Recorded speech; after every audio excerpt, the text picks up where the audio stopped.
Bienvenidos, queridos amigos oyentes.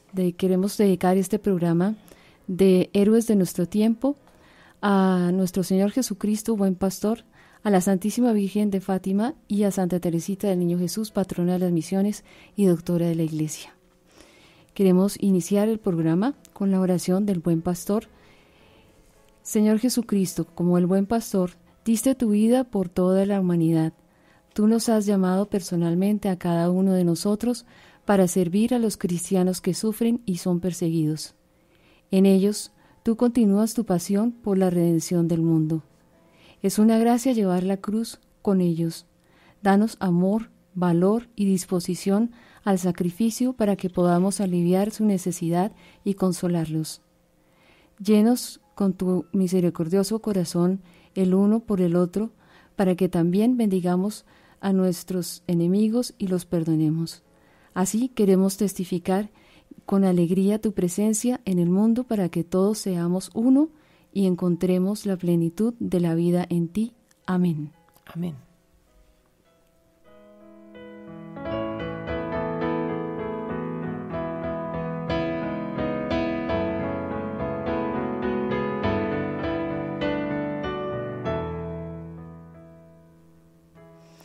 Muy buenas noches, queridos amigos oyentes de Radio María. Les hablamos María Inés Espinosa y Claudia Coronado. Queremos también agradecer la colaboración en la edición de Diego Marín desde la ciudad de Medellín y la colaboración de William Becerra en Bogotá. Bueno, tenemos un ánimo hoy en nuestro corazón porque de alguna manera, y aunque nos importa ser reconocidos por las organizaciones que son de nuestra Iglesia Católica, pero también es bueno que los laicos también nos den un reconocimiento, como de alguna manera ya se constituyó el 22 de agosto como el Día Internacional por las Víctimas de Violencia Religiosa de cualquier denominación religiosa, lo cual es maravilloso que gracias a las, digamos, acciones que nuestra fundación ha venido haciendo junto con otras organizaciones, se ha reconocido esto. Y el 22 de agosto de 2019 es el primer día en el que se conmemora oficialmente, digamos, ¿no? Para darle, digamos, visibilidad a esos mártires y a esas víctimas de violencia religiosa de cualquier religión, por lo cual queremos comentarles eso en esta noche y tenerlo muy presente, pues son muchas personas en el mundo entero que están viviendo este flagelo. Queremos compartir con nuestros oyentes también las principales conclusiones del informe que publicamos en la Fundación cada 2 años. Este informe de libertad religiosa es un análisis sobre los 196 países del periodo entre 2016 y 2018. Con este informe, la idea es evaluar las pruebas relacionadas con la práctica y la expresión de la fe dentro de un país concreto. Y es una opinión que después de los análisis que hacen los expertos, miran las perspectivas que hay de futuro para las personas, independientemente de la religión que practiquen, qué futuro tienen en ese país en el que viven, ¿no, Claudia? Que es realmente una manera de informar esta realidad. Claro. Además, establece una serie de categorías sobre la persecución, la discriminación y algunos países se determinan que no se pueden clasificar en ninguno de los dos aspectos porque realmente no han comenzado o están en los inicios de esa persecución. Exactamente. Discriminación. Compara además la situación del país con respecto a junio del 2016, que fue el último informe, y determina el principal autor de las violaciones. Esto tiene que ver también si son estatales, si no son del Estado, si son de otros grupos. Sí, de dónde proviene esa persecución, ¿no? Que sí. No siempre es por personas religiosas, sino también por otro tipo de persecutores, digámoslo así. Sí. Uh-huh. Relata también, además, los principales indicadores en los países donde las violaciones de libertad religiosa son más significativas. Así es, Clau. Vamos a escuchar algo de las noticias sobre Irak, porque tenemos como mucha información. Seguramente muchos de ustedes también han oído y tantas fake news, como se dice ahora, que se han mandado sobre Karakosh, ¿no? Que uno decía, pero esto es verdad o no es verdad, porque mandaban en una época noticias y noticias alrededor de esto. Vamos a escuchar cuál digamos, una visión sobre la realidad de la situación de los cristianos en ese país, y también van a poder ver otro tipo de videos en nuestra página web relacionados con versiones muy cercanas de lo que está sucediendo en Irak en este momento. Escuchemos. En los últimos 15 años, a causa de la guerra y de la persecución religiosa, el número de cristianos en Irak se ha reducido en un 80%.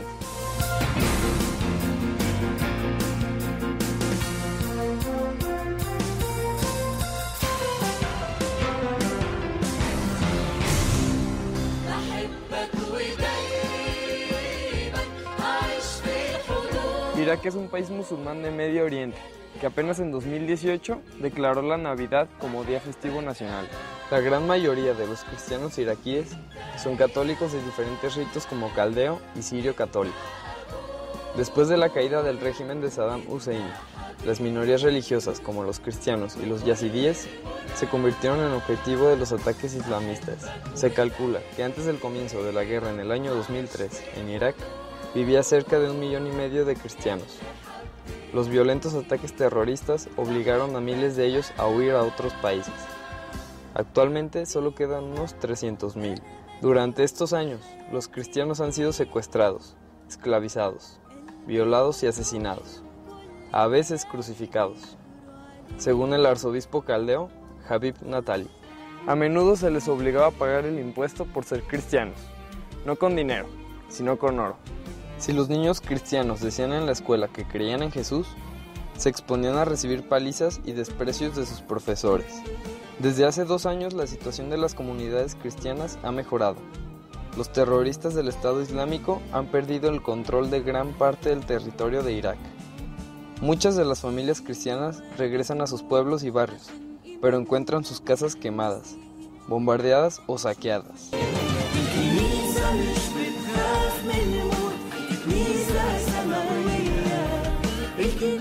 Tienen que comenzar sus vidas de nuevo, desde cero.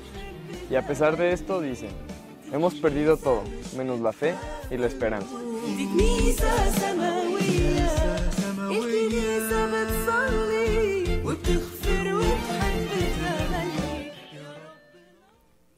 Bien, pues esta es una visión real de lo que está sucediendo en Irak, de buena fuente, no es por lo que seamos de la Fundación Ayuda a la Iglesia que Sufre, pero es la visión de lo que está sucediendo en estos lugares.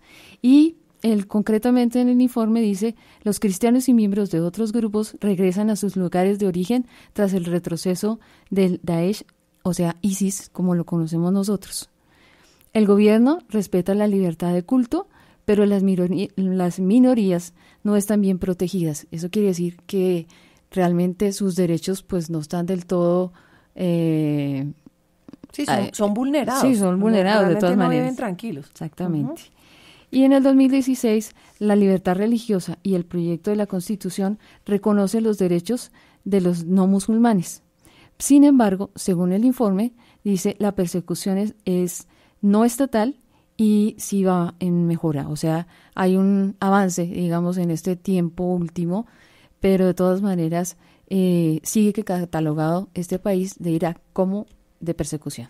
Así es, uno de los países que han sufrido las peores masacres religiosas, especialmente para la Iglesia Católica.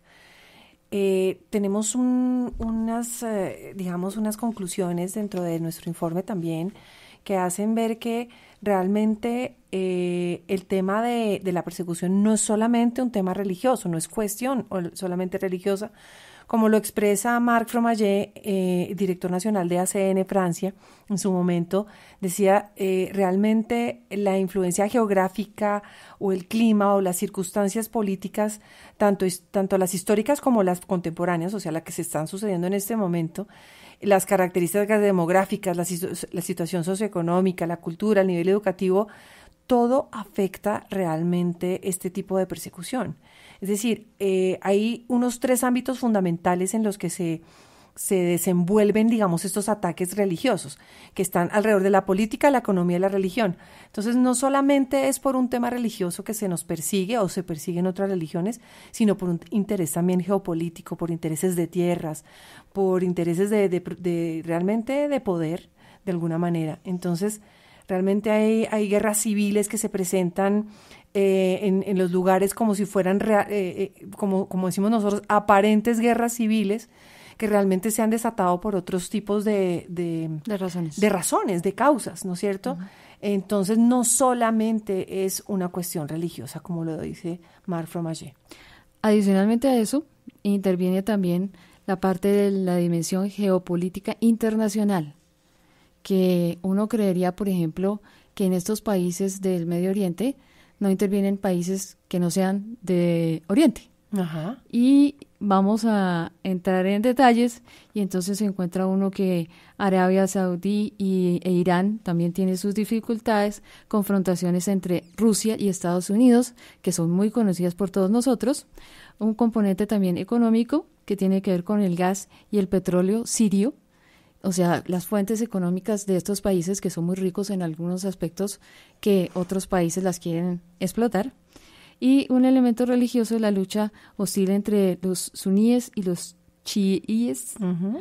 en el contexto de la expulsión de las minorías religiosas, o sea, ya propiamente lo que tiene que ver con el aspecto religioso. Y es verdad, nosotros pues con las fuentes cercanas que tenemos de Siria, y lo sabemos, a veces desafortunadamente lo que la prensa nos presenta tiene un sesgo específico y determinado para convencernos de algo. Entonces escuchábamos nosotros acá en Bogotá y en otros lugares de Colombia, en Barranquilla y en Medellín, como un monseñor sirio católico, monseñor Antoine Chada, nos decía que realmente ellos se sienten respaldados por el gobierno, y nosotros lo que hemos conocido por las noticias es que es como si el gobierno fuera un demonio. Es decir, y él ve claramente que los intereses geopolíticos de los Estados Unidos y de Rusia metidos dentro de Siria realmente son los que están generando una guerra que aparenta también ser una lucha religiosa, que sí lo es, pero han exacerbado los ánimos de un lado y del otro para que parezca lo que estamos viendo en las noticias. Muy bien, pues hay temas un poco más difíciles, pero que es importante que los toquemos acá porque no los podemos dejar de lado. Y es que, pues lo hemos dicho, que de los grupos religiosos minoritarios, en los 18 de los 38 países en donde hemos visto esta afectación, se han registrado violaciones graves a la libertad religiosa. O sea, es decir, en esos 18 de los 38 países que tienen casi que es persecución hasta la muerte, ¿cierto? Entonces, en China e India, especialmente se notó una importante decadencia, es decir, esto va peor de lo que venía. Vamos a escuchar un poco sobre este tema que puede ser más elocuente por un testimonio que por nosotras mismas, ¿no? Claro que sí. Vamos a escuchar de un programa que se llama Tras las huellas del Nazareno, programa de ACN, de Ayuda a la Iglesia que Sufre, a un sacerdote chino que realmente es la parte de fe de lo que significa una persecución y un tiempo de purificación.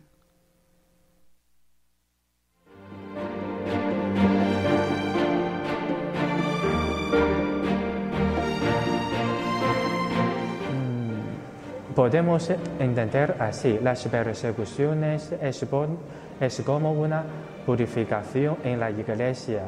Cuando hay purificaciones, quizá hay muy pocos católicos abandonan su fe. En este sentido, podemos decir, todavía no tiene la fe verdaderamente, pero la mayor parte mantenemos nuestra fe. Por las purificaciones siempre nos sentimos que estamos más cerca al Señor.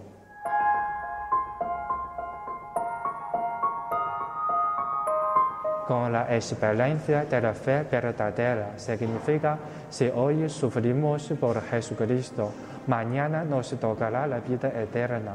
La vida eterna no es una teoría, ni no es una cosa lejana. Sencillamente es una cosa de la mañana. Esto es nuestra fe. Cuando terminamos la vida del mundo, nos tocará la vida eterna. Bueno, escuchando a este sacerdote, fíjense lo que él, 2 palabras, 3 palabras que él afirma. Es tiempo, purificación, esta violencia, esta persecución, esta discriminación, y también que no es que el hecho de quedarnos aquí en nuestra tierra y abandonar la fe, sino al contrario, pensar que hay una vida eterna. O sea, hoy hay una vida en la presencia de Cristo, y ellos por ninguna razón van a dejar de confiar que va a ser así. Wow, es una prueba realmente para nosotros los occidentales, que tenemos una comodidad realmente para practicar nuestra fe, escuchar unas palabras de este voltaje. Sí, y es una entrevista que ustedes también la pueden encontrar en internet. Este sacerdote obviamente no se identifica, porque en China la restricción religiosa, y especialmente los católicos, es un poco particular. Hay una iglesia que está por debajo, sí, ahorita se me olvidó la palabra sí, correcta. Sí. Clandestina. Ajá, sí. Y hay otra iglesia que es la que está con el Estado. Pero de todas maneras, la iglesia clandestina es absolutamente fiel a Roma, fiel al Santo Padre y fiel a todo lo que eso significa. Por eso es tan difícil la situación en China con respecto a la Iglesia Católica. Así es. En el informe nos dice que se ha aumentado la represión religiosa, aunque aparentemente están en constantes negociaciones entre el Vaticano y los obispos que están por parte del Estado, y los clandestinos, de alguna manera, se podrían sentir como inconformes con este tipo de negociaciones, pero lo cierto es que se están tratando de hacer todos los manejos posibles para que se pueda practicar la religión católica allá. Entonces se restringe enormemente la actividad en Internet, se prohíbe la venta de Biblias también, todo esto por Internet, y las informaciones de enero de 2018 afirman que se ha reducido a más de 100.000 uigures en campos de reeducación, es decir, ellos no están dispuestos a ceder esos espacios que en algún momento fueron católicos y que los dejaron de pronto, como China es tan grande, en algunos pueblos los han dejado practicar, pero los nuevos militares que llegan se dan cuenta que han pelechado, como decimos nosotros acá, que han surgido nuevas comunidades católicas, y vienen y los restringen y los utilizan como sitios en donde los quieren reeducar y los utilizan para otro tipo de cosas. Entonces, realmente la persecución por parte del Estado ha empeorado, así como también no solamente en China, sino en Corea del Norte, Arabia Saudí, Yemen y Eritrea. Ustedes pueden ver esos detalles de estos países en el informe de libertad religiosa, que lo tienen el acceso en nuestra página con el mapa completo, y dándole clic en cada uno de los países pueden ver la realidad. Es importante que si la situación ya era mala, pensábamos que no iba a empeorar, y en realidad sí puede empeorar. Vamos a escuchar entonces ahora a Eritrea, un país aislado. Esa es la definición de lo que significa este audio, y luego les contaremos un poco más de lo que sucede en Eritrea y en Arabia Saudí.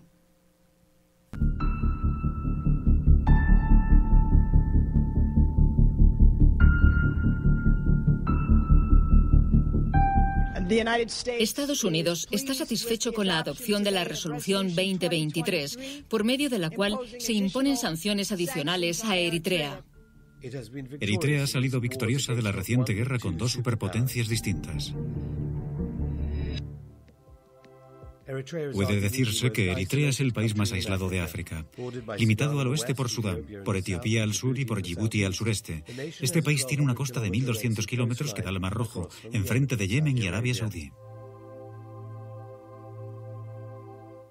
En la punta sur del país se encuentra el estrecho de Mandev, el vínculo estratégico entre el Océano Índico y el Mar Mediterráneo a través del Mar Rojo y el Canal de Suez.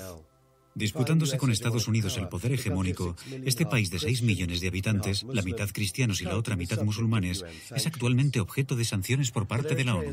Pero Eritrea ha tenido que luchar con otra superpotencia aparte de Estados Unidos, la antigua Unión Soviética. Muy bien, esto era como un pequeño esbozo sobre Eritrea que lo podemos ver más en detalle. Queremos dejar un abrebocas de también un poco geográficamente ubicarnos en un país africano en donde nosotros realmente, yo no sé, para muchos de ustedes uno lo nombran Eritrea, miércoles es todo en donde queda, y pues sí, es importante que nosotros nos ubiquemos. Ellos tienen esta realidad tan difícil entre Rusia y Estados Unidos que todavía sigue siendo un problema y cada vez, como les decíamos nosotros, tiene por su ubicación y lo que escribían un poco en el video, pues resulta un sitio muy interesante por lo que pues tienen allí, ¿no? Entonces, el gobierno controla estrechamente las instituciones religiosas y sigue el hostigamiento a los grupos no registrados, es decir, la persecución del Estado no puede ser peor a la que se registró en junio de 2016, o sea, va en aumento, porque se ha hecho un control de las escuelas musulmanas para que vean que estamos también un poquito denunciando la persecución con otras religiones y también con los cristianos ortodoxos. O sea, la persecución se exacerbó. Bueno, y si Eritrea está en esa situación, vamos a ver lo que sucede en Arabia Saudí con respecto a los cristianos perseguidos.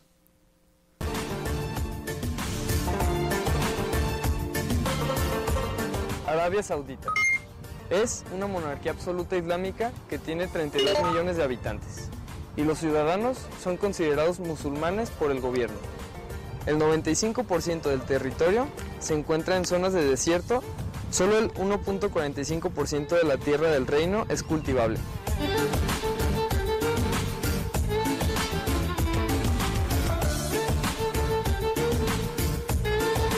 Los cristianos han fundado iglesias en Arabia antes de la llegada del profeta Mahoma en el siglo VII.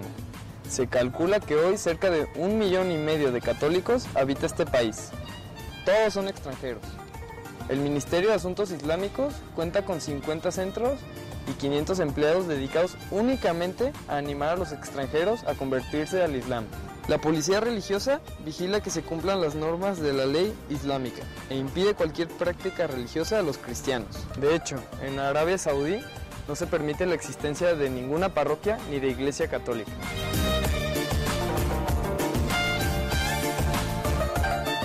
Los sacerdotes y religiosos no pueden legalmente atender a los fieles. La ley también impide a los católicos reunirse para rezar incluso en su propio hogar. También es ilegal que enseñen el catecismo a sus hijos. A pesar de todo, hay misas en embajadas e incluso en algunas casas particulares. Los pocos sacerdotes que ejercen su ministerio de una forma clandestina corren riesgo de ser encarcelados o expulsados del país. Recuerda, si algún día vas a ir a Arabia Saudita, no podrás llevar ni rosario, ni crucifijo, ni tampoco la Biblia. Es un delito. Tu práctica religiosa se limitará a lo más privado.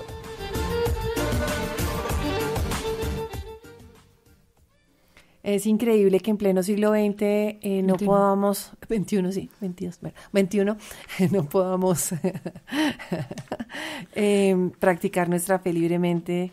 Realmente es absurdo. Y así como en Arabia Saudí, pues sabemos de personas conocidas que han vivido en Qatar, porque han tenido que ir por sus negocios y por sus cosas, que realmente es imposible profesar la fe porque es una iglesia clandestina la que puede profesar, o sea, para ir a una Eucaristía sería imposible, impensable.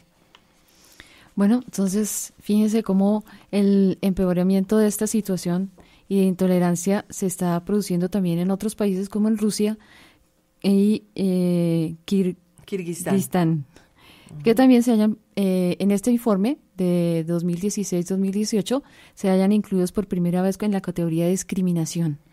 Esta es otra de las grandes conclusiones que tiene el informe y pues que destaca particularmente estos dos países. Vale la pena, Clau, que recordemos un poquito como esos 4 grandes pasos que hay dentro de las tipificaciones pues de violencia religiosa, que nos hacen entender un poquito cuál es el agravamiento que tienen unos países que antes estaban mejor u otros también estaban peor y han mejorado. Esas son las calificaciones que nosotros les damos, pero pasamos de lo siguiente, si es que realmente la intolerancia es lo primero, ¿no? La intolerancia es el primer paso, hay 4. Y ese es cuando la persona le empiezan a decir ¿por qué te pones una burka? O ¿por qué te pones un crucifijo? Y te critican, pero en realidad no te persiguen. Solamente están brotes de intolerancia, como un poco lo que vemos comparadamente con las personas que practicamos, estamos en contra del aborto o de la ideología de género y nos señalan como homofóbicos o como, digamos, fanáticos religiosos por defender nuestras ideas. Luego de intolerancia viene el tema de la discriminación. Discriminación cuando la persona te dice, ¿es que usted es católico? Entonces y se dan cuenta que uno es católico o cristiano y la persona se para. Y como si tú tuvieras la fiebre amarilla, ¿no? Como que se establece un muro. Se establece un muro, yo no me puedo sentar al lado suyo, no le puedo hablar, no, porque usted no, tal. Eso es como esa discriminación. Oh, qué pena, usted aquí no puede hablar de estas cosas, pero tampoco te persiguen, sino simplemente es una cosa un poquito más fuerte de la intolerancia y es lo que se determina como discriminación. Y luego viene lo que significa la persecución. La persecución es cuando tú no puedes comprar ni vender en esos sitios, no puedes tener acceso a un trabajo, no puedes comprar una casa, no tienes que pronto salir del sitio donde vives porque te estás diciendo, si usted no sale de acá y no practica lo que nosotros le estamos diciendo, tiene que irse. Y ya la última instancia y la cuarta es el genocidio, que también ha sucedido en algunos países, como para entender un poco lo que decía Clau ahorita, la intolerancia, que es el primer paso contra las minorías, en países como Rusia y Kirguistán, se ha incluido ha pasado a discriminación, o sea, está aumentando. Es decir, si usted no practica lo que en Rusia predomina como una religión o en Kirguistán, usted ya puede ser discriminado, no perseguido. Eso está pasando, ¿no? Luego, pues, las violaciones graves contra la libertad religiosa, signos de deterioro, hay un aumento impresionante de 2016 a 2018. Hay agentes estatales, como hablábamos ahorita, que son los regímenes autoritarios, típico lo que es Corea del Norte, que pues es que usted tiene que practicar allá, que es que el dios en Corea del Norte es el presidente. Digamos que no hay una religión, sino es que simplemente no aceptan que haya un dios que no sea esta persona o a quien tienen ellos que venerar, ¿cierto? Luego hay una disminución minoritaria en algunos lugares que vamos a ir viendo a continuación, como lo preparó Diego y Claudia. La historia de Tayikistán, que dice aquí La voz del silencio, que es de lo que vamos a hablar en este momento, para que escuchen el audio.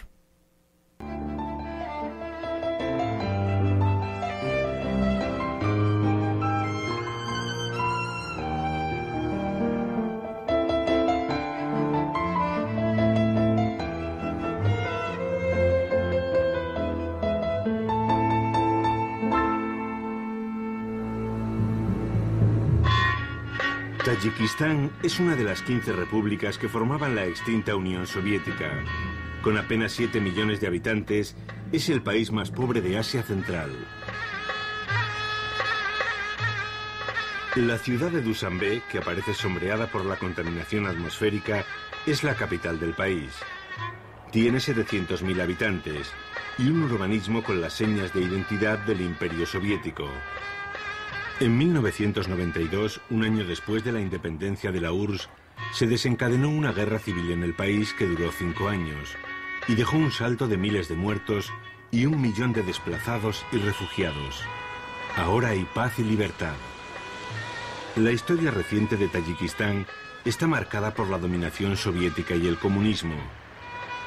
Los gobiernos de la URSS, principalmente el de Stalin, no se limitaron a imponer la ley del silencio a la religión, sino que persiguieron a quienes la practicaban. Miles de católicos alemanes, polacos y ucranianos fueron deportados a Tayikistán.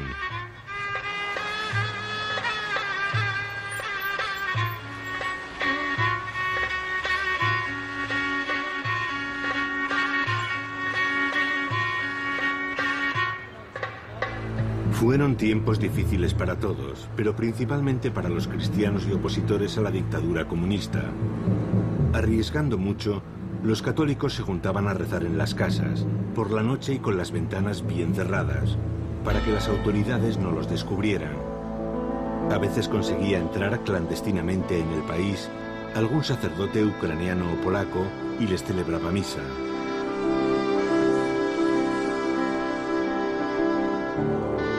El cementerio era el único lugar donde había libertad religiosa, y los cristianos aprovechaban los funerales para rezar públicamente sin miedo a ser detenidos.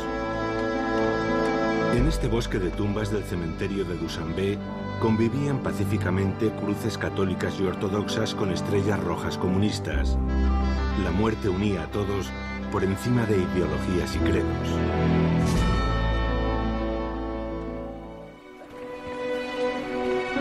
Вечный покой даруй им всеобщему Господи. Да сия и свет вечный. Да покоится в мире.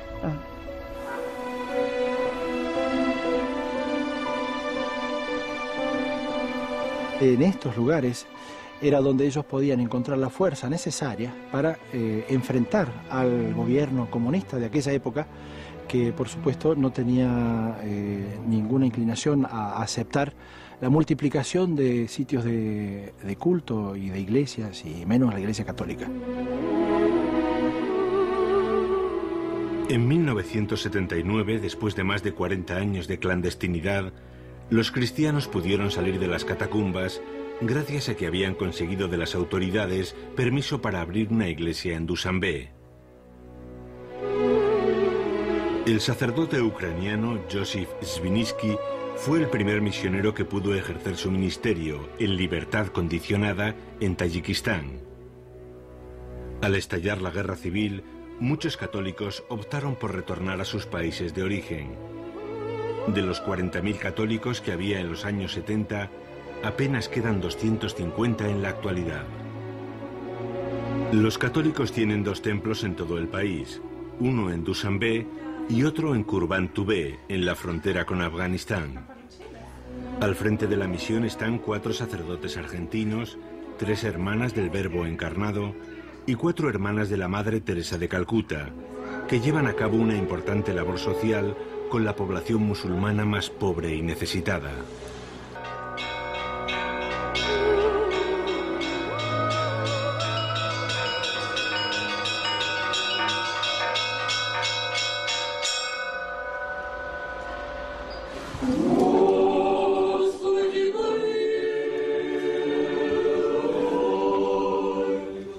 Esta es la Catedral Ortodoxa de Dušanbe. Los cristianos ortodoxos rusos, descendientes de antiguos deportados por el régimen comunista, son el 2% de la población. Cuentan con 3 iglesias en el país.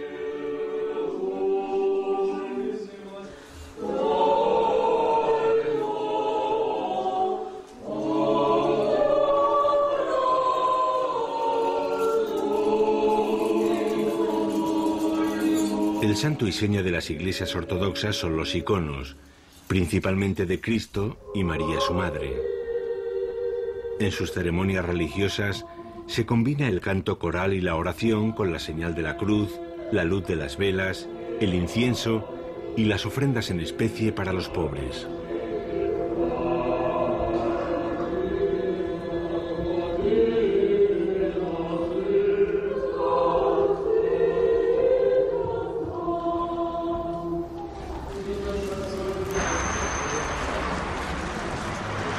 Los musulmanes tienen en la gran mezquita de Dušanbe su referencia espiritual. El 90% de la población del país es musulmán. Aunque el idioma oficial es el tayiko, el rezo en las mezquitas se hace en árabe que nadie habla ni entiende. En la oración del viernes la mezquita se queda pequeña.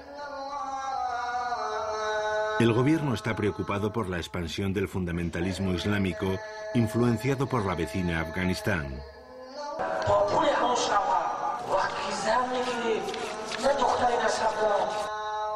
Para evitar la talibanización del país, el gobierno ha promulgado una ley que prohíbe la hijab, el velo islámico, en las escuelas y universidades. Obliga a los imanes a un examen de idoneidad para poder ejercer el cargo y ordena el cierre de las mezquitas que no tengan permiso gubernamental. No hay que decir que estas medidas han soliviantado a los fundamentalistas.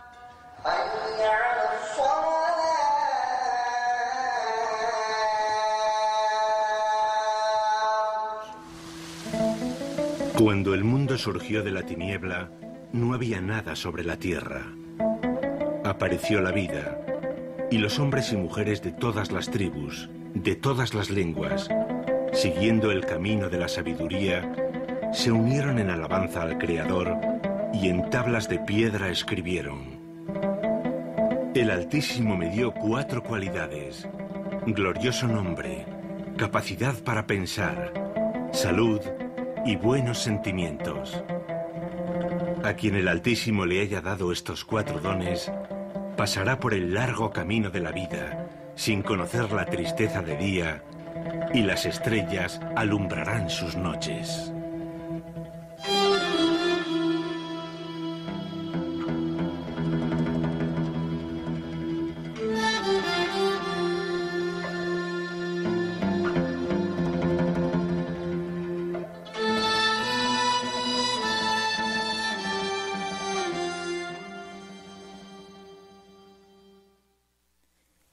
Bueno, creo que nos hemos dado un buen panorama de lo que sucede en Tayikistán.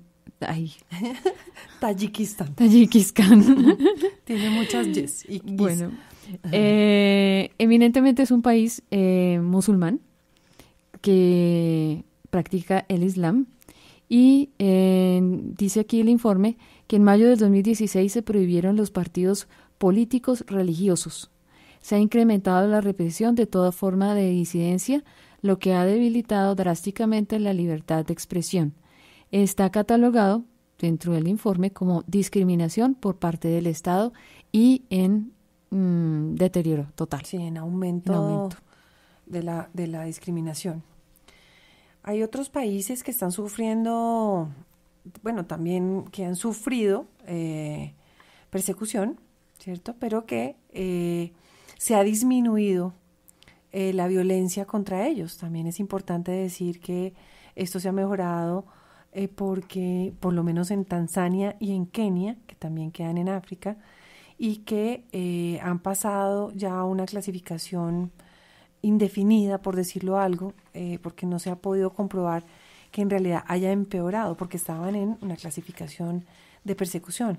Entonces hay menos violaciones de la libertad religiosa de naturaleza islamista, por lo menos en estos 2 países, y la situación pues ha empeorado en otros, pero en estos 2 expresamente, pues en Tayikistán sí ha empeorado, pero en estos 2 que acabamos de mencionar, no.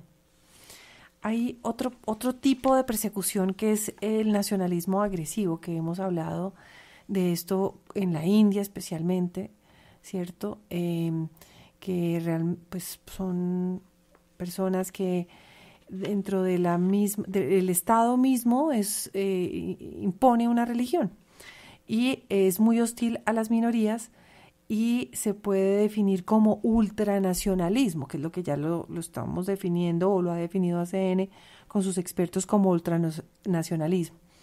Se intimida la violencia, los grupos religiosos minoritarios se les ataca sistemáticamente y se les coarta su libertad y se les limita como aún siendo personas que han nacido en esos países, y se les llama como forasteros desleales y que son una amenaza para el Estado. Es una discriminación importante para las personas que habitan en esos lugares. Bueno, tenemos un testimonio del padre Guy Charlie sobre los ataques a su iglesia parroquial en República Centroafricana. Otra realidad que es otro aspecto de los que el informe también concluye, porque recordemos que estábamos analizando 196 países, cada uno con sus propias realidades.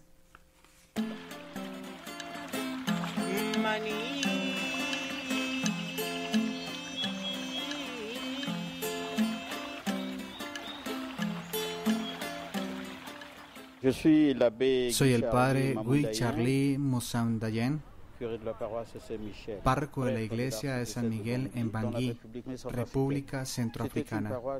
Era una parroquia muy dinámica, llena de vida. Con 900 miembros teníamos 7 grupos de oración, jardín de niños, escuela primaria y universidad. Los musulmanes también asistían a la escuela. No había distinción de religión, había armonía. Un día salí a una reunión a la catedral y 30 minutos más tarde algunos musulmanes comenzaron a matar personas. Arrasaron con todo. Mataron a muchas personas.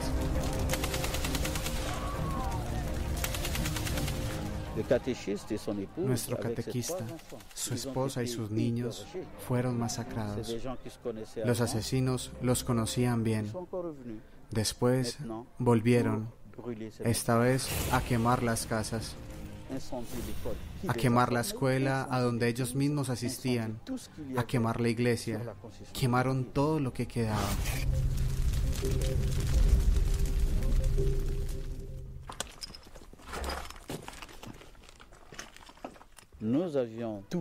Perdimos todo, pero no perdimos a Cristo. La cruz de madera quedó calcinada, pero el tabernáculo no fue tocado por el fuego. Cristo había sido preservado. Para mí, este es el gran milagro que sucedió. Es el centro de mi vida, de mi fe. Esta es nuestra esperanza.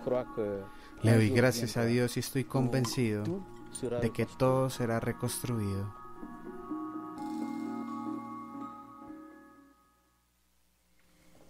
No sé ustedes, pero se me agua el ojo. Es una cosa muy bonita que uno escuche una persona que ha vivido semejante violencia y semejante ataque tan satánico como es esto que está describiendo este sacerdote, que le hicieron a su parroquia, cómo mataron a sus catequistas de semejante manera, y que hable con ese fervor y con ese amor de la iglesia, y que nuestro Señor evidentemente muestra que el tabernáculo quedó intacto. Señales, ¿no?, evidentes de la presencia de Dios en medio de semejante dolor, lo cual hace que nosotros aseveremos que Él es lo primero y lo más importante, ¿no?, y que siempre está, independientemente de las dificultades. Realmente nos llama a una reflexión muy interesante que también hemos oído en otras oportunidades con testimonios que hemos traído al programa, y es que por supuesto no es que Dios quiera que estas cosas sucedan, pero lo cierto es que sí, ese pecado tan grande que viene arrastrando toda esta gente que tiene esa violencia en sus corazones, que seguramente en el último minuto también serían perdonados por Dios si se voltean sus ojos a ellos. ¿Qué queda de todo esto? Es decir, que gracias a esto, si uno pudiera decir gracias a estas circunstancias tan dolorosas, la iglesia tiene la fuerza que tiene, y es porque viene del Espíritu de Dios, porque si no fuera por esas persecuciones y esa dispersión de la iglesia, tal vez la iglesia nunca sería lo que ha sido en todas las partes del mundo. Iglesia como lo que nosotros reconocemos que es la presencia de Cristo en los corazones de las personas, y ese ánimo de evangelizar aquello que ellos llevan en los corazones como nosotros, que es una fuerza tan grande que nos impulsa a llevarlo, ¿no?, por encima de la persecución religiosa y hasta la muerte misma, ¿no? Y por eso precisamente este programa se llama Héroes de nuestro tiempo, y tiene 4 palabras fundamentales: fe, testimonio, vida y martirio. Y creo que con lo que hemos escuchado y en los otros programas, pues damos fe de que es así. Son héroes de nuestro tiempo. Esto no estamos hablando de hace miles de años, estamos hablando del siglo pasado y de este, y con situaciones muy difíciles de uno dice, ¿cómo afrontar si no es con Dios, con la fe, con la esperanza, con el sentir que Dios siempre está con nosotros, nunca nos abandona y vive esta situación también con nosotros? Así es, y por eso la importancia de esta obra que que valga decirlo de nuevo, que ayuda a la iglesia que sufre o ayuda a la iglesia necesitada, como se llama en otros lugares del mundo, viene haciendo de una manera perseverante, y es la consecución de estos recursos para que aquellas comunidades que están en esos lugares sigan teniendo la fuerza para poder acompañar a las personas que son parte de esas comunidades. Es decir, ¿cómo puede ser posible que estas comunidades las saquen corriendo y desaparezca esa semilla cristiana, católica que hay en esos lugares? No. Entonces llega ahí, es realmente la ayuda del benefactor que por medio de ayuda a la iglesia que sufre, llega a esos lugares para seguir manteniendo la pastoral por medio de ese santo sacerdote que está dando la vida, por medio de aquella hermana religiosa o aquel laico comprometido que está en esos lugares y que sigue llevando ese ánimo, que además es un ánimo que no solamente es evangélico en el sentido estricto de la palabra, sí es evangélico porque es tan integral, pero si uno lo viera solamente desde el punto de vista religioso, es que estas personas necesitan un acompañamiento de toda índole, psicológico, cómo volver a un lugar donde han masacrado tantas personas, con un acompañamiento integral, que eso lo puede ayudar a dar una comunidad religiosa o una comunidad que realmente tenga a Dios de por medio. Bueno, otra de las conclusiones que saca este informe es: cada vez hay más pruebas de la existencia de un muro de indiferencia detrás del cual las comunidades de fe vulnerables sufren, mientras un occidente religiosamente analfabeto ignora su difícil situación. O sea, nosotros aquí en Occidente, cuando ustedes escuchan testimonios de este tipo en los medios de comunicación comerciales, es Nunca. una gran pregunta. Realmente no es una noticia que si se saca más por índoles de políticas o económicas que religiosas, ¿cierto?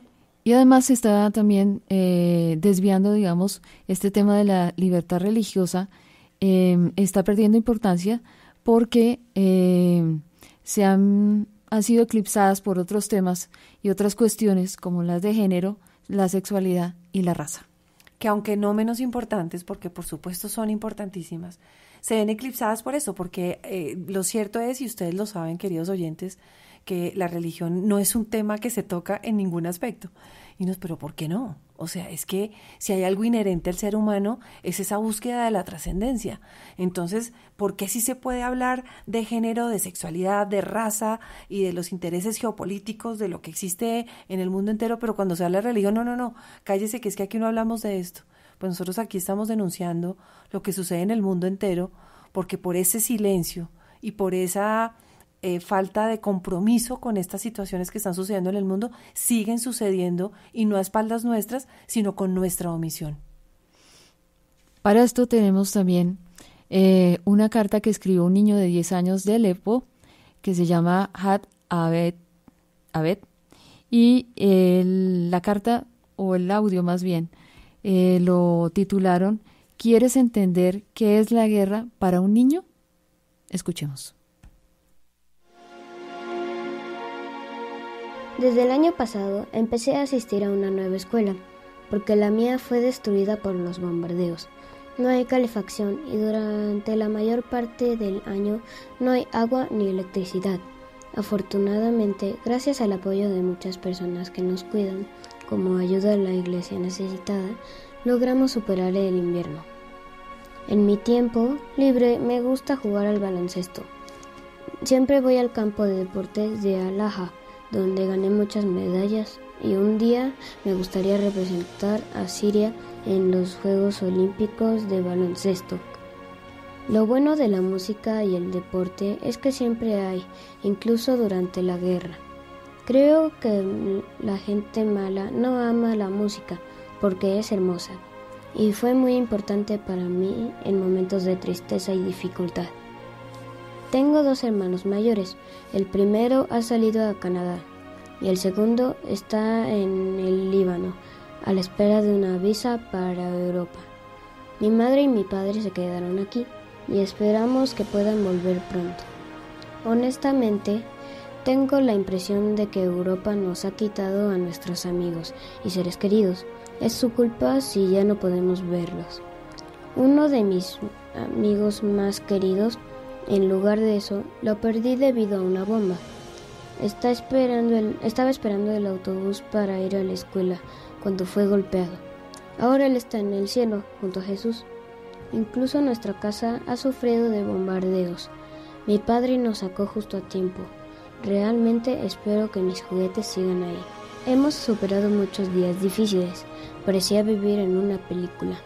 Una Navidad estábamos bajo los bombardeos y ni siquiera podíamos encontrar algo de pan. Luego, afortunadamente, vinieron algunas personas buenas que trajeron pan a cada familia y dulces para los niños. Fue una de las Navidades más difíciles. Afortunadamente, la iglesia siempre nos ha ayudado. Mi papá recibe un paquete cada mes con cosas para comer. Comencé a hacerme tantas preguntas sobre Dios. Si existía, ¿por qué Él había decidido hacernos vivir un conflicto tan violento y si realmente nos amaba? La Iglesia responde a todas nuestras preguntas, especialmente en los momentos más difíciles y sobre todo con las cosas que hace. Eso también nos muestra cuánto nos ama.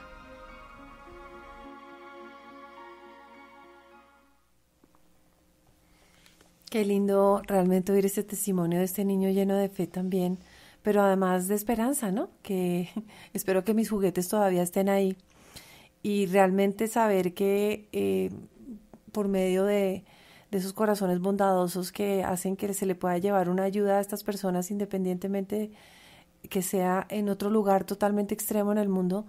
Lastimosamente ahora Siria, desde hace unos días y en 2019 siguen los ataques y están recrudeciéndose de nuevo, otra vez por estos intereses que estábamos hablando, seguramente será por el gas y por este tema de lo que significa ese lugar en el mundo tan importante para las necesidades económicas que tienen las potencias. Pero ahí están de por medio de los niños, las madres, aquellos papás que tampoco pueden darle nada a sus familias y se sienten tan frustrados de no poderles dar esto que ellos requieren, ¿no? Las cosas mínimas. Sí, yo creo que esta carta interpela mucho a los gobiernos, a la sociedad y a quienes están viviendo o tratando de llevar algún tipo de ayuda a estos lugares. No quisiéramos terminar este programa, esperamos que William nos ayude un poquito a que escuchemos una parte de una canción que los niños del Medio Oriente emiten cantando, piden a la paz, especialmente hacia las autoridades políticas de la Unión Europea. Ojalá la podamos escuchar y con esto concluimos. Muchas gracias, María Inés. Sí, a ti, Claudia, y a todos ustedes los esperamos muy pronto para que nos sigan escuchando y sigamos en sintonía.